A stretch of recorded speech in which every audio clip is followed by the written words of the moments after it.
তিন শ্রেণীর মানুষের জন্য জান্নাত হারাম। কয় শ্রেণী? আবার বলেন কি হারাম? জান্নাত। নবীজি সাল্লাল্লাহু আলাইহি সাল্লাম বলেন, এক নাম্বার হলো মুদমিনু খামরিন, মদখোর, নেশাখোর, গাঞ্জাখোর, কুট্টাখোর, বাবাখোর, ডালখোর। এই হারামি তোর জন্য জান্নাত হারাম। হারাম। রাসূলুল্লাহ বলেছেন এক নাম্বার নেশা, গাঁজা, ইয়াবা, মদ, এই অসভ্য অভ্যাস যার, তার জন্য জান্নাত হারাম। কোরআনুল কারীমের মধ্যে স্পষ্ট আছে, সূরা মায়েদার মধ্যে আল্লাহ তাআলা ইরশাদ করেছেন, ইয়া আইয়ুহাল্লাযীনা আমানু, হে ঈমানদারগণ, ইন্নামাল খামরু, নিশ্চয়ই মদ, ওয়াল মাইসির, জুয়া, ওয়াল আনসাব, মূর্তি পূজার বেদী যেখানে মূর্তি পূজা করা হয়, ওয়াল আজলাম, ভাগ্য নির্ধারক তীর, রিজসুম মিন আমালিশ শাইতান, এগুলো একেবারে শয়তানের নিকৃষ্ট কাজ। ফাজতানিবুহু, আল্লাহ বলে এগুলো বান্দা ছেড়ে দাও। ইমানদার মুমিন, তুমি মুসলমানের বাচ্চা। এই যুবক ভাই, তোমার শরীরে পবিত্র মায়ের 2 বছর এক ইমানদার মা তোমারে দুধ খাওয়াইছে। তুমি সিনেমার নর্তকীর হাতে বড় হও নাই, তুমি ইমানদার মায়ের হাতে বড় হয়েছে। ফুটবল ক্রিকেটের খেলোয়াড় তোমার আব্বা না, এক ইমানদার মুসলমান তোমার বাপ। আল্লাহ কোরআনে বলছে ফাজতানিবুহু, তোমরা একদম ত্যাগ করো, ছেড়ে দাও মদ, জুয়া, লাআল্লাকুম তুফলিহুন, এতেই তোমরা সফল হবে, জান্নাতি হবে, কৃতকার্য হবে, কামিয়াব হবে। এজন্য মদখোর ব্যর্থ। মদখোর কি হয় না? সফল হয় না। নেশাখোর সফল হবে না। এরপরে আল্লাহ বলেন, ইন্নামা ইউরিদুশ শাইতানু আন ইউকিয়া বাইনাকুমুল আদাওয়াতা ওয়াল বাগদাআ ফিল খামরি ওয়াল মাইসির, নিশ্চয়ই মদ এবং জুয়ার মাধ্যমে শয়তান তোমাদের পরস্পরের মধ্যে শত্রুতা, বিদ্বেষ, মারামারি, হানাহানি, হত্যা, খুন তোমাদের মধ্যে ছড়িয়ে দেবে। ওয়ায়াসুদ্দাকুম আন যিকরিল্লাহ, আল্লাহর স্মরণ ভুলায়া দেবে। ও আনিস সালাহ, এবং নামাজ ভুলায়া দেবে। ফাহাল আনতুম মুনতাহুন, আল্লাহ বলে আমার মুমিন ইমানদার বান্দা, তবুও কি তুমি বিরত হবে না? এত কথা বলার পরও তুমি বিরত হবা না? ছাড়বা না মদ, ছাড়বা না জুয়া? সরাসরি আল্লাহ বলছে, কোরআনুল কারীমের স্পষ্ট বর্ণনা। এবার আসেন রাসূলুল্লাহ সাল্লাল্লাহু আলাইহি সাল্লামের হাদিস। আল্লাহর নবী সাল্লাল্লাহু আলাইহি সাল্লাম বলেন, লা তাশরাবিল খামরা, নবীজি বলছে মদ খেও না। ফাইন্নাহা উম্মুল খাবাইস, সমস্ত অশ্লীলতা, বেহায়াপনা, অসভ্যতা, নোংরামির মূল আল্লাহর নবী বলেছেন মদ। উম্মুল খাবাইস, সমস্ত খবিসের মূল, খবিসের মূল। স্পষ্ট কথা বলছি বাপ, আপনাদের সচেতনতার জন্য। রাসূলুল্লাহ সাল্লাল্লাহু আলাইহি সাল্লামের হাদিসের দ্বারা স্পষ্ট বোঝা যায়, যেখানেই নেশা, যেখানেই মদ, যেখানেই নেশা, প্রতিটা নেশাখোর, সাফ মনে রাখেন। আমার ভাই বসেন, 1 মিনিট বসেন, পরে উঠাইয়েন, আপনি এখন শুনেন মনোযোগ। যেখানেই নেশা, মনে রাখবেন, যেখানেই মদ, যেখানেই নেশা, কসম খোদার, সেখানেই জেনা, সেখানেই ব্যভিচার। প্রত্যেকটা নেশাখোর জেনাখোর, প্রত্যেকটা মদখোর ব্যভিচারী। যার হাতে মদের বোতল, সে নারী ছাড়া সুখ পায় না, সে ব্যভিচারী, সে দুশ্চরিত্র, সে জেনাকার। নেশার দ্বিতীয় ধাপ, নেশার পরের লাইন জিনা, ব্যভিচারী। যেখানেই মদ, যেখানেই ইয়াবা, যেখানেই নেশা, সেখানেই জিনা। গত 1 সপ্তাহে, কয়দিনে জাহাঙ্গীরনগর ইউনিভার্সিটির যে নারী ধর্ষণের ঘটনায় সারা দেশ তোলপাড়, তার পিছনে এটাই মূল কারণ, ইয়াবা। ইয়াবার হিসাব কিতাব বনে নাই, গণধর্ষণের শিকার নারী। এই জন্য নেশাখোর, ব্যভিচারী। নেশাখোর মানে ধর্ষক।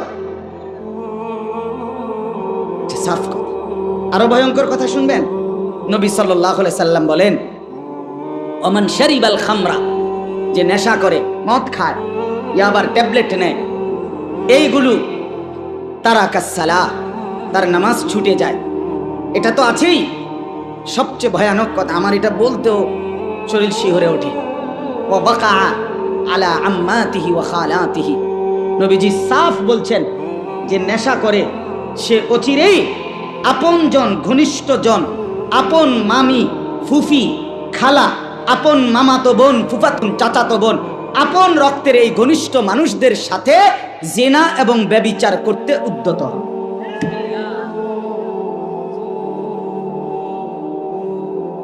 আস্তাগফিরুল্লাহ। ওয়া বাকা, এটা সরাসরি রাসূলুল্লাহ বলছেন সাল্লাল্লাহু আলাইহি ওয়াসাল্লাম। এজন্য বন্ধু আমার, নেশার আড্ডায় না যায়, এটা তোমারে পচাইয়া গন্ধ ছুড়াইলে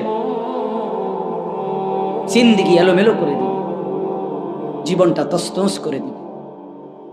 শেষ পর্যন্ত হতাশা, জিনা, ব্যভিচার, মদ, জুয়া খেললা শেষ করে শেষ পর্যন্ত হারবাল বড়ি খাইলেও আর লাভ হতো,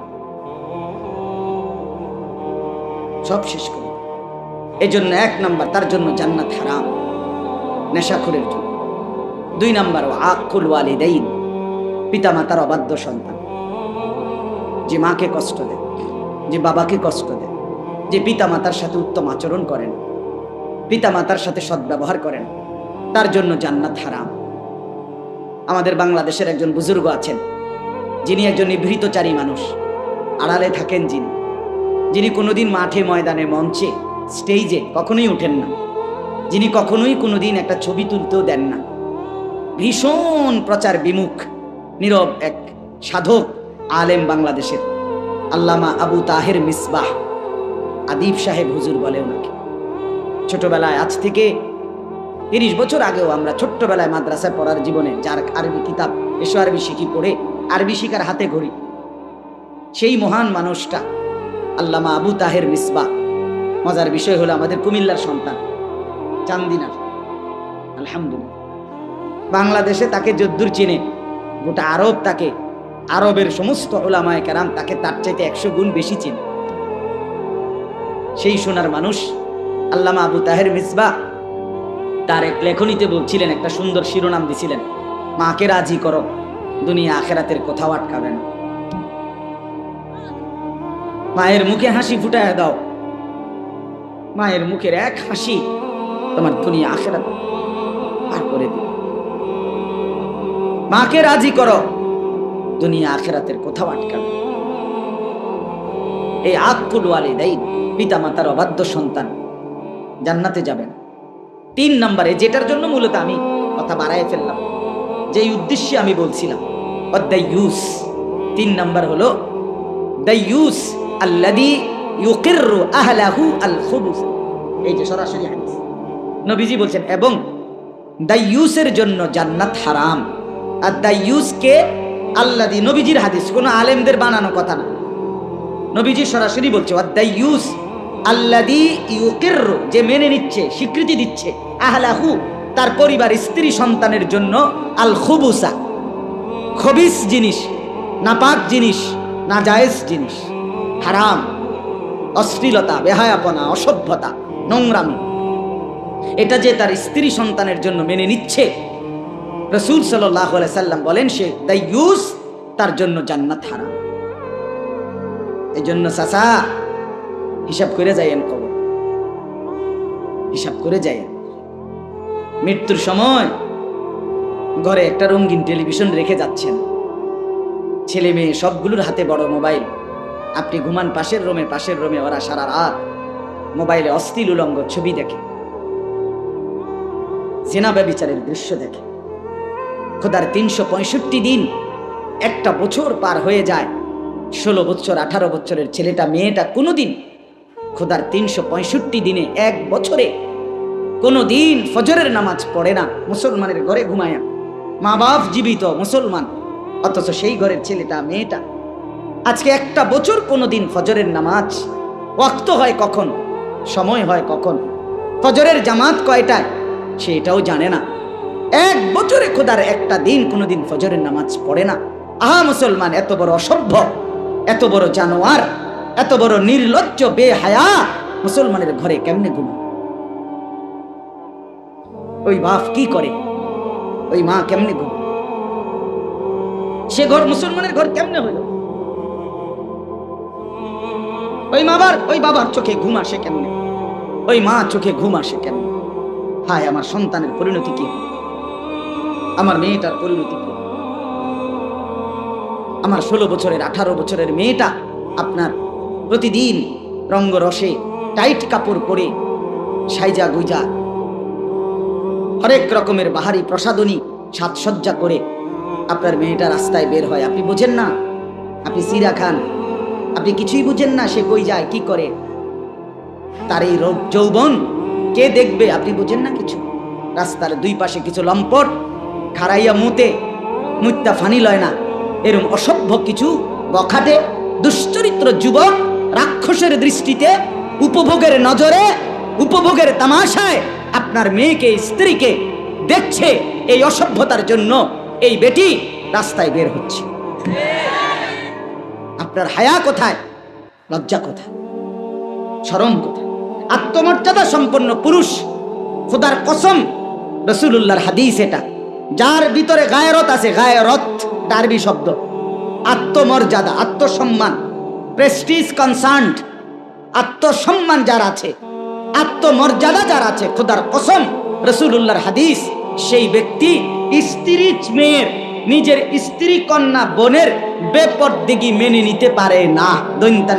না, এজন্য যেই পুরুষ, যেই স্বামী তার স্ত্রী কন্যার মেয়ের বোনের বেপর্দা জিন্দিগি মেনে নিচ্ছে, সে বেগায়রত, আত্মমর্যাদাহীন। এটা একটা ফেলাস্টিক,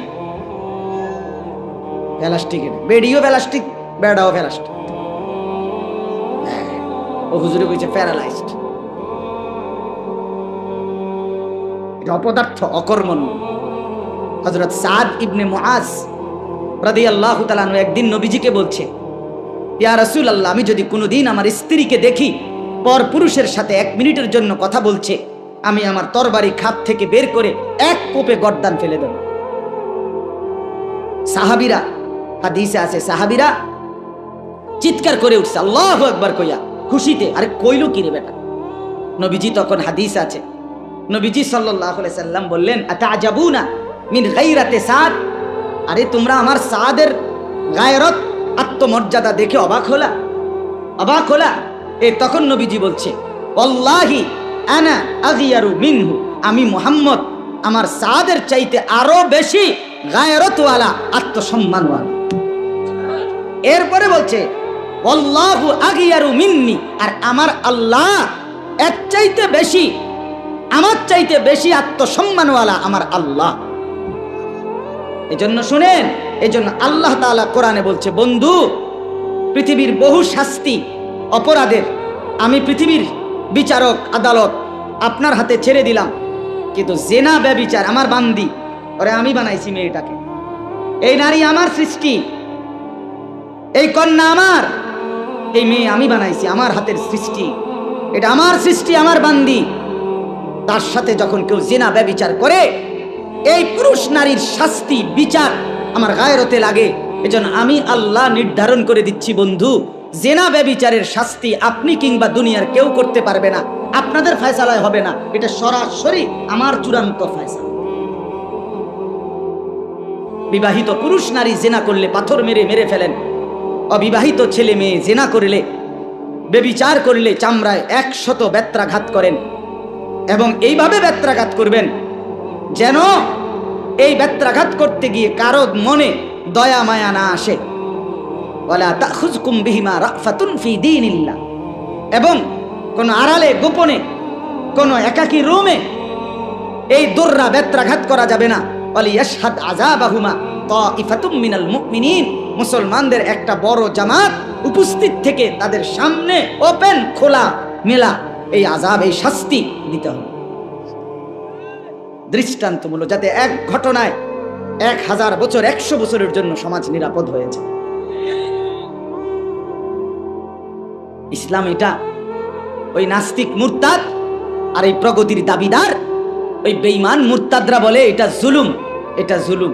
আর ধর্ষিতা নারী যখন চিৎকার করে সেটা তোদের কানে বাজে না, সেটা কানে বাজে, এটা জুলুম হয়ে গেছে। এটা ইসলামের বাড়াবাড়ি হয়ে গেছে। অথচ আল্লাহ তাআলা কোরআনে বলছে ওয়ালাকুম ফিল কিসাসে হায়াতুন ইয়া উলিল আলবাব। আল্লাহ তাআলা বলে কেউ যদি অন্যায়ভাবে কাউকে হত্যা করে তার বিচারে তাকেও হত্যা করো, যদিও দেখতে মনে হচ্ছে তাকে হত্যা করা হচ্ছে। আল্লাহ বলছে এই হত্যার মধ্যে, এই শাস্তি স্বরূপ যাকে কিসাস হত্যা করা হইল, এই এক হত্যার মধ্যে কোটি মানুষের হায়াত, জীবন, প্রাণ লুকিয়ে আছে। একটি শাস্তির মুখে লক্ষ কোটি প্রাণ নিরাপদ হয়ে যাবে, নিরাপদ হয়ে যাবে।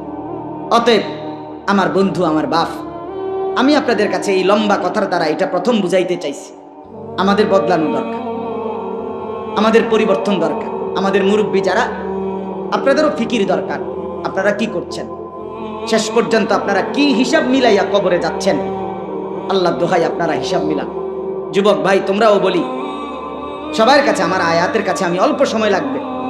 আমি 3টা আয়াত পড়ছি পবিত্র কোরআনুল কারীমের 18 নম্বর পারা, 23 নম্বর সূরা। এই সূরার 99, 100, 101 3টা আয়াত আমি পড়ছি। খুব লম্বা তাফসীর, গভীর ব্যাখ্যা আমার উদ্দেশ্য না, সেই যোগ্যতাও নাই, উদ্দেশ্যও নাই। কারণ হলো শুধু আপনাদের কাছে এই 3টি আয়াতের আলোকে একটি গুরুত্বপূর্ণ সচেতনতা, একটি ফিকির, আপনাদের ভিতরে একটি পরিবর্তনের মানসিকতা আমি আপনি সবাই মিলে জাগাইতে চাই, এটাই উদ্দেশ্য। এই জন্য এই 3টা আয়াত পড়ছি। এই 3 আয়াতের তর্জমা বলতে বেশিক্ষণ লাগবে না, শুধু প্রাসঙ্গিক কথাটা হলো, মূল বক্তব্য হলো এই যে কথাটা আমি মাঝখান দিয়ে একটু আগে বললাম, আর একটু সময় মনোযোগ দিয়ে শুনেন। আমিও ঘড়ির দিকে তাকাচ্ছি। যে কথাটা মাঝখান দিয়ে আমি বলছি যে আমাদের হায়াত, 1 নাম্বার কথা হলো ওয়ান ওয়ে, আমরা শুধু সামনের দিকেই যাচ্ছি, আমরা আর পিছনে ফিরতে পারবো না। আমার যুবক ভাই, আমার আরেকটা অনুরোধ আমি বলতে ভুলে গেছি, আরো ওই যে হাতে ধরা যাদের মোবাইল, এই অল্প কদ্দুর সময় মোবাইলটা নামায় ভালো হইব, আমার দিকে চাইয়া শুনো দোস্ত, আমার বন্ধু, আমার ভালো হবে। মোবাইলটা যাদের হাতে হাতে ধরা, নামায় এলো, পকেটে নিয়ে নাও, এমনি শোনো ভাই, ভালো হবে দোস্ত। আমি অনেক কষ্ট করে আসছি। আমার এই চাচা, এই নাজমুল ভাইয়ের আব্বা 2-3 বার আমার মাদ্রাসায় গেছে, উনি কথা বলছে। আমার এই ডেটটা, এটা ব্যক্তিগত ডেট। মূলত আমি সোমবার দিন মাদ্রাসায় থাকি, ওদিন মাহফিলে যাই। এটা আমার একটা ব্যক্তিগত ডেট। মূলত আমার মাদ্রাসার অনেকগুলো কাজ থাকে আমার ব্যক্তিগত। এই ডেটটা আমি আমার কোনোভাবে কোনো খালি ছিল না, ডাইন বাম করার সুযোগই পাচ্ছিলাম না। কিন্তু ওনার চেহারার দিকে তাকাই আমার মায়া লাগছে যে এতটা মুরব্বী বয়স্ক মানুষ চাচা আসছে, সরাসরি সেই ময়নামতি সাবের বাজার মাদ্রাসায় গেছে। আমার তারেক ভাই, আবু তাহের ভাই আমার সাথে আসছে। তো আমি আমার ব্যক্তিগত ডেটটা দিছি মূলত। এই জন্য আমি বলতে চাচ্ছি, মূলত সবাই আমরা মনোযোগ দিয়ে শুনি। এই মোবাইল যতটাই, এই মোবাইলে হাতে ধরে উঠাইলে এটা সমস্যা হলো একটাই, এই মোবাইল ধরে রাখলে হাতে হাতে, স্ট্যান্ডওয়ালারা তো বসে গেছে, হেরার ওটা একবার ঠিক করে দিছে, কিন্তু হাতে ধরে থাকলে যতক্ষণ হাতে থাকে এটা, এই জের হাতে তার জেহানের মধ্যে কাজ করে এটা, যে এটার মধ্যে ঠিক মতো ওঠেনি, তার ফিকিরটাই এটার ভিতরে। তো মনে করেন এটার সুন্দর উঠছে, সাউন্ডও ভালো হয়েছে, ছবিটাও ভালো উঠছে, ওয়াজটাও সুন্দর উঠছে। এরকম 50,000 ওয়াজ মোবাইলে সুন্দর করে উঠার পরে হাসরের ময়দানে ফেরেশতার হাতে এই মোবাইলটা জমা দিলেই তো জান্নাত, ঠিক না?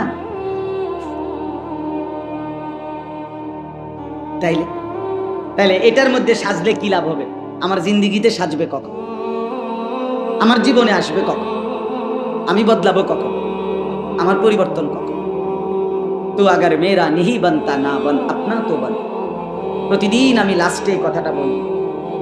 ভারতের বিশ্ববিখ্যাত বুজুর্গ, সারা পৃথিবী কাঁপানো আলিম দ্বীন ছিলেন, আওলাদে রসুল সৈয়দ আবুল হাসান আলী আন-নদভী রাহমাতুল্লাহ আলাইহি। তিনি এই কথাটা বলতেন যে হে যুবক, তুমি যদি আর কিছু এই দেশ, জাতি, সমাজ, পরিবার, এই পৃথিবীর কোনো উপকার করতে নাও পারো, ঠিক আছে, কইরো না। কারো কোনো উপকার করলা না, ঠিক আছে, না, কিন্তু আপনা তো বান, নিজের ভালো যত করো। নিজেরে কেন নষ্ট করে দিচ্ছ? এর দূরও বুঝবা না? এই দিবা নিশি 2 আঙ্গুলে এই মোবাইলের অশ্লীল ছবি, নাচ গান, জিনা ব্যভিচারের দৃশ্য, আমার বাপ শেষ পর্যন্ত তোমাকে কোথায় নিয়ে যাবে? বন্ধু আমার, তুমি প্রতি কদম কোথায় যাচ্ছ? ধরে নিলাম কেউ বলল না, কেউ সাহস করলো না, তোমার বাবা হেরে গেল, মা হাল ছেড়ে দিল, এই সমাজ, দেশ, সর্দার, মাতব্বর, পাড়া পড়শি কেউ বলতে পারলো না। ঠিক আছে বন্ধু, তোমার চুলের সামনে, তোমার অহংকারের সামনে, তোমার চোখ রাঙ্গানির সামনে, তোমার গাদ্দারির সামনে কেউ সাহস করলো না তোমার কিছু বলতে, কিন্তু তুমি যাচ্ছ কোথায়? আমি উদাহরণ দিতে গিয়ে বলি, প্রায় দিন যে মনে করেন ও ছোট্ট মিয়া, তুমি একটু দাঁড়াও, ছোট ভাই তুমি দাঁড়াও, না না না পিছনের ছেলে, তুমি দাঁড়াও, আব্বা দাঁড়াও, দাঁড়াও, কিচ্ছু না, এমনি দাঁড়াও। এ মনে করেন এই ছোট ছেলেটা, তো ওই কোনায় আগুন লাগছে, মনে করেন আগুন জ্বলতেছে, তা আমরা দেখলাম ছেলেটা এক পা দুই পা করে করে ওইদিকে যাইতেছে আগুনের দিকে। এখন এতগুলো মানুষ আমরা, অথবা তার বাবা বা আমরা, কেউ তাকে কিছু বলতেছি না, সে ধীরে ধীরে এক কদম দুই কদম করে খুশি মনে তার স্বতঃস্ফূর্ত ভাবে সে যাচ্ছে ওইদিকে, কেউ তাকে কিছু বললাম না, বলার সাহস করলাম না, এটা তো তার জন্য উত্তম। তো বলেন না, বলেন? তাইলে সে প্রতি ধাপ আগাচ্ছে, তো কোথায় যাচ্ছে? বাবা আগুনের দিকে যাচ্ছে কিনা? তাহলে যুবক ভাই, হতে পারে তোমারে কেউ বলল না, ঠিক আছে ধরে নিলাম, তোমার মা বাবা, আত্মীয় স্বজন, পাড়া পড়শি কেউ কিছু বলল না, তোমার মদ, তোমার জুয়া, তোমার অবৈধ প্রেম, তোমার অবৈধ সম্পর্ক, জিনা ব্যভিচারের আড্ডা, দিবা নিশি মোবাইলের এই নর্তকীর ছবি, জিনা ব্যভিচারের দৃশ্য, বন্ধুদের সাথে এই আড্ডা, অসভ্যতা, কেউ কিছু বলল না, কিন্তু তুমি যাচ্ছ কোথায়? আমার দোস্ত বলো, কেউ কোথায় যাচ্ছ? নুয়াল্লিহি মা তাওয়াল্লা ওয়া নুসলিহি জাহান্নাম। আল্লাহ কোরআনে বলছে, আমার রাসূলের বিরোধিতা যে করবে, আমার ঈমানদার মুমিনদের পথের উল্টো যে চলবে, আমি একদিন সিদ্ধান্ত নিয়ে নেব, তাকে আমি সেই উল্টো পথেই চালাবো। এই উল্টো পথে চলতে চলতে একদিন ধাক্কা দিয়ে লাথি মেরে জাহান্নামে ফেলব। ومن يشاقق الرسول من بعد ما تبين له الهدى ويتبع غير سبيل المؤمنين نوله ما تولى ونصله جهنم। জাহান্নামে ফেলে দেব। এই জন্য বন্ধু, নিজের কদর করো।